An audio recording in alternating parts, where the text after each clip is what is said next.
हमारा मौक़िफ़ ये है कि जजेस को ट्रांसफ़र नहीं किया जा सकता। ये आज़ाद अदलिया के असूल के ख़िलाफ़ है। चीफ जस्टिस साहब ने वहाँ एक स्टैंड लिया है, वोट अपना उसके ख़िलाफ़ डाला है। आए आके जुडिशल साइड पर फैसला करें। बात ये कि इन जजेस को तो विक्टिमाइज़ किया गया, इनको मतलब बदनीति पे मबनी इनको ट्रांसफ़र किया गया है। तो ये जजेस अगर निकी जी हाँ कर देते तो शायद ये सिचुएशन ना होती, लेकिन उन्होंने इस मुल्क के लिए, इस कौम के लिए, आज़ाद अदलिया के लिए और सुप्रीमेसी ऑफ कॉन्स्टिट्यूशन के लिए स्टैंड लिया है। चीफ जस्टिस पाकिस्तान होते हुए आप माइनॉरिटी में बैठे, उस मीटिंग में जिसको आप प्रिजाइड कर रहे हैं, ये बहुत बड़ी कमज़ोरी का उन्होंने मुजाहरा किया है। मैं इस वक्त मौजूद हूँ सुप्रीम कोर्ट ऑफ पाकिस्तान में। मेरे साथ इस वक्त मौजूद हैं सीनियर वकील हामिद खान साहब। इस वक्त सुप्रीम कोर्ट ऑफ पाकिस्तान में एक अहम प्रेस कॉन्फ्रेंस की है और जजेस ट्रांसफ़र को लाहौर हाई कोर्ट बार और इसी तरह लाहौर बार की जानिब से जो है वो चैलेंज भी कर दिया गया है। बात करते हैं हामिद खान साहब, ये बताइएगा अभी 2 दिन पहले जो जजेस ट्रांसफ़र हुआ है, इस्लामाबाद हाई कोर्ट से जजेस ट्रांसफ़र किए गए, जुडिशल कमीशन का इजलास हुआ, 4.5 घंटे तक इजलास जारी रहा। आज आपने उसकी मुखालफत भी की है और प्रेस कॉन्फ्रेंस भी की है, क्या मौक़िफ़ रखते हैं? हमारा मौक़िफ़ ये है कि जजेस को ट्रांसफ़र नहीं किया जा सकता। ये आज़ाद अदलिया के असूल के ख़िलाफ़ है और सारी बार जो है पाकिस्तान में आज़ाद अदलिया के साथ खड़ी है, अदलिया को आज़ाद कराने के लिए है। इसलिए हमारा ये मौक़िफ़ है कि इसको जुडिशल साइड पे सेटिसाइड करें। वो तो चलो जो फ़ैसला वो तो एग्जेक्टिव साइड पे है, ये अब सुप्रीम कोर्ट मजाज है कि उसको जुडिशल साइड पे सेटिसाइड कर सके और करे, क्योंकि चीफ जस्टिस साहब ने वहाँ एक स्टैंड लिया है, वोट अपना उसके ख़िलाफ़ डाला है। आए आके जुडिशल साइड पर फैसला करें और उसको गलत करार दें। अच्छा, चीफ जस्टिस साहब ने जो मुखालफत में वोट डाला है, आप इसको किस तरह से समझते हैं? ये बतौर चीफ जस्टिस उनका किस तरह का था? देखिए, वैसे तो ठीक था, उन्होंने अपनी ओपिनियन तो ठीक दी है, लेकिन ये उनकी कमज़ोरी ज़ाहिर करता है कि चीफ जस्टिस पाकिस्तान होते हुए आप माइनॉरिटी में बैठे, उस मीटिंग में जिसको आप प्रिजाइड कर रहे हैं, ये बहुत बड़ी कमज़ोरी का उन्होंने मुजाहरा किया है। बहरहाल आज हम आपको अपॉर्चुनिटी दे रहे हैं जुडिशल साइड पे इसको दुरुस्त करें। आपने बताया कि वफाकी आईनी अदालत को हम आईनी अदालत नहीं मानते।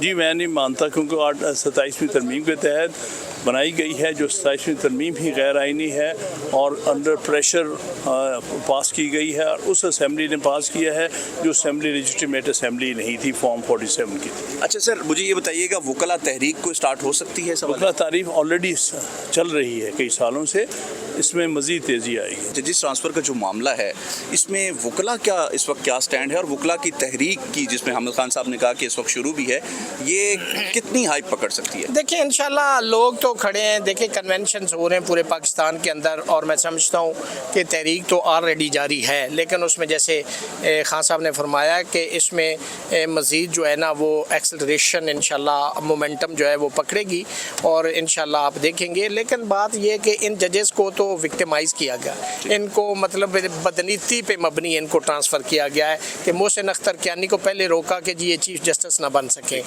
उनके आपने डोगर को लाके बिठा दिया, फिर आपने उनके खिलाफ रेफरेंस फाइल किए बाकी जजेस के खिलाफ, कई जजेस को आपने घर भेज दिया, मिस्टर जस्टिस तारिक महमूद जहांगीरी को, बाकी जजेस को आपने बड़ा प्रेशराइज़ किया कि जी आप हाँ कर दें, लेकिन उन्होंने हाँ नहीं की।